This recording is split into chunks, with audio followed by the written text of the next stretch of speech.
It doesn't smell, which is nice. Don't get too concerned if you're using in-stock cabinets thinking that you're not going to be able to get a functional or customized kitchen. There's a lot you can do with stock cabinets to create a kitchen that both works for you and looks great. I'm going to tell you in this video the things that I've used over the years to help me design kitchens for clients using stock cabinets. Now, before we get too far ahead, I actually went out and bought one of these so that we could have a look together what some of these ideas look like.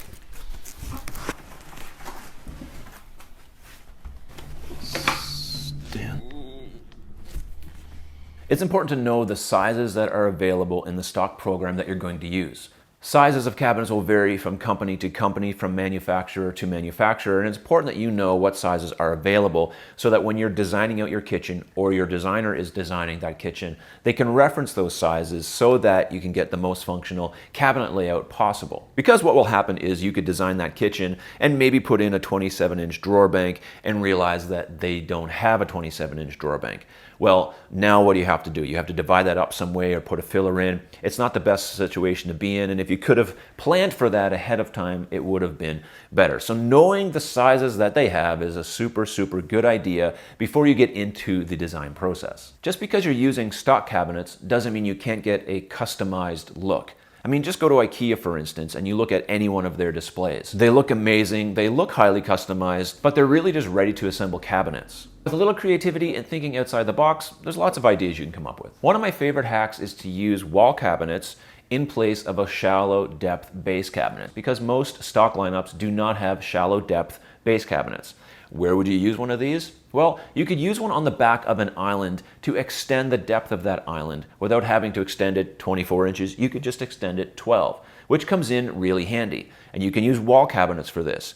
You build a base underneath to match the toe kick height, and you mount that thing to match the height of the rest of the base cabinets, and away you go. So all you do is just line this up with the top of your base cabinet and build a frame underneath for it to sit on. If this is a 30-inch box and this is a 30-inch box, your toe kick height is going to match so that you can trim around and it won't look out of place. On the side, you could put a big panel so that you cover the seam, or you could buy maybe a door to attach to the side to give it maybe a more custom look. The choice is yours, but in any case, you can always just mount this underneath, of course, without the countertop on. Build that frame. You instantly have depth to your countertop, depth to your island. And say on this island, I could put one on one end, one on the other, run that countertop over it, have a place for seating in between those, give it a little more custom look, even though I'm using stock cabinets. I've done it lots, it's super easy to do, and I highly suggest that if that's something that you're looking for, you can go ahead and do that too. Wall cabinets come in super useful when you're trying to create a shallow depth pantry, which most stock lineups don't have either. Again, you can use these as base cabinets, middle cabinets, tall cabinets, so you can create this pantry unit that's shallow depth. And shallow depth accessibility is really handy to have, and sometimes you don't have the room for full depth, but you might have the room for something shallow.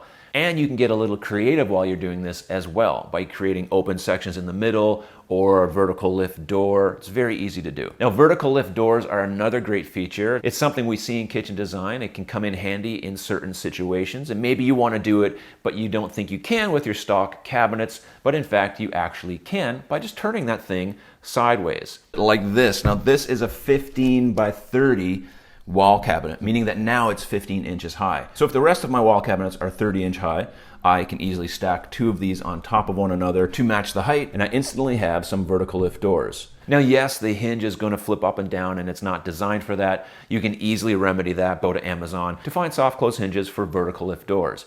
But even if you don't do that, you can still just turn the cabinet on its side. The door flips up and down. It'll break the look of your wall cabinets, and you can do it very easily. Now, another thing that stock lineups usually don't have is a full depth fridge cabinet.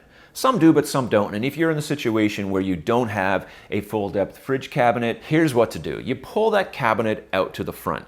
Now, hopefully your fridge is against a wall or a pantry. In that case, all you need to do is pull it out to the front to match the depth of your pantry, mount it to the pantry, brace it in the back with 2x4s, which will never be seen, and on the other side, put a fridge panel. So this cabinet above my fridge, it's full depth because it's custom, but it could easily be one of these cabinets just pulled out to the front, attached to this cabinet, fridge panel on the side. In behind, you'll never see the 2x4s that you brace it to the wall, and away you go. Now you have the look of a completely built-in fridge. It looks full depth, but in fact, it's actually more functional and more accessible because it's only probably 12 inches deep. So you don't have to worry about losing things way in the back. Everything's right there at the front anyway. It's a really super cool tip. If you are renovating your kitchen and you need some help measuring out that kitchen properly, check the link in the description below for my free kitchen measurement guide. Starting off with good measurements up front will translate into you having a better experience overall with your kitchen renovation. So grab your copy in the description below. This next one's really only good if you're using white cabinets, but if you are, and a lot of people do, you can use a sheet of melamine for a fridge panel. A little bit of edge banding and away you go. It's a super easy trick because you want to get that built-in look if you're trying to make it look custom, and a lot of times you don't have that option with a stock cabinet lineup. But now you do by using a sheet of melamine. Or you can get creative if you have other colors that you're using. Maybe you can use a sheet of plywood, maybe you can paint it. There's lots of things you can think about doing if you just get creative, think outside the box, but that's one thing that you definitely can do. It's something I've done in the past to create that built-in look for a fridge for a client. Works really great. Now, one of the popular trends of the last number of years, and it still is very, very popular, are two-toned kitchens. And you would think that if you're using stock cabinets, this is not possible, but as you know, if you walk into any place that sell cabinets and they have them in stock, normally they have a variety of colors, so feel free to mix and match. You don't have to go with all white or all gray or all whatever. You can mix those things up to create a two-tone kitchen very easily. Stock cabinets allow you to do this. Usually they'll have the same style door in a couple of different colors. So if you want that trendy high-end look of two-tone, it's very possible with stock cabinets. Especially if you go to a place like IKEA, they'll have lots of options to choose from. The only problem will be are they actually in stock, which is proving to be quite challenging these days. Now, if you're like me and you're not a fan of base corner cabinets, but you're using a stock lineup of cabinets, it's still very possible to block that corner off if you want to. Now, I've never seen a stock lineup of cabinets that doesn't have a base corner or a couple of different size base corners. And of course, nowadays, they all come with Lazy Susans, and they're pretty decent. But you might be in a situation where the measurements don't line up correctly, and you're gonna end up with odd size fillers, which is never that great. Or maybe you just don't like corner cabinets like me and you want to block that thing off completely. The way to do it is to buy two stock fillers. They're normally 3 inches wide, and you just create a 90-degree filler, a 90-degree corner like I did. And then just take two regular base cabinets, whatever you want. It could be a drawer bank, it could be a full height door, it could be a wall cabinet, anything you want, and put it on either side of that corner. So that you just have two regular operating cabinets, and you get the full function and usability of each cabinet separately, and you don't have to deal with that deep corner if you don't want to. Super easy to do with stock cabinets, and it's not for everyone. Some people are afraid to lose that space or think it's ridiculous that you'd want to lose that space.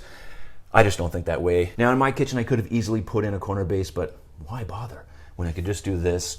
It's much less frustrating. I never have to get on my knees and try to get in the corner to get something in the back, because you know something's going to fall off in there. No matter if you're using stock cabinets, custom cabinets, or anything in between, you still need to design a kitchen that's functional. And this video is going to tell you just how to do that, giving you my 5 very, very best tips on how to design a functional kitchen.